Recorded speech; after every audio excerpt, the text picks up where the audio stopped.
राहुल गोम्सला ताबडतोब अटक करावी. बारामती एग्रो रोहित पवारांनी चीटिंग करून रोहित पवारांना हिसाब तो देना पडेगा. आदित्य ठाकरेचे मित्र राहुल गोम्सनी जवळजवळ 160 कोटी रुपये महापालिकेचे ढापले.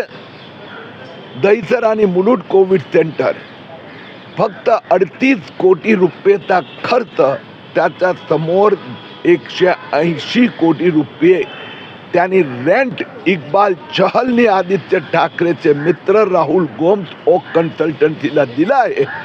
त्या राहुल गोम्सला ताबडतोब अटक करावी अशी मागणी आज मी पोलीस अधिकाऱ्यांकडे केली आहे. बारामती एग्रो रोहित पवारांनी चीटिंग करून कन्नड सहकारी साखर कारखाना, ज्याचा 250 ते 300 कोटी रुपयेचं व्हॅल्युएशन हे फक्त 50 कोटी रुपये ढापलं.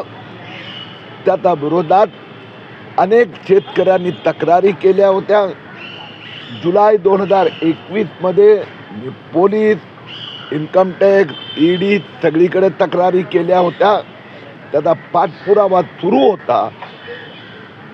त्याचा एक तपासाचा एक भाग म्हणून आज ईडीनी काही ठिकाणी छापे मारले असं आम्हाला कळलं आहे. आयकर विभागाची पण चौकशी सुरू आहे. महाराष्ट्र बँककडून महाराष्ट्र सहकारी बँकेने कर्ज दिलं. कन्नड सहकारी साखर कारखाना त्याचं डिफॉल्ट झालं आणि तो कारखाना एकदम स्वस्तात रोहित पवार यांच्या बारामती एग्रोनी घेतला आहे. याच्यावर व्यवस्थित चौकशी व्हायला हवी. रोहित पवारांना हिसाब तो देना पडेगा.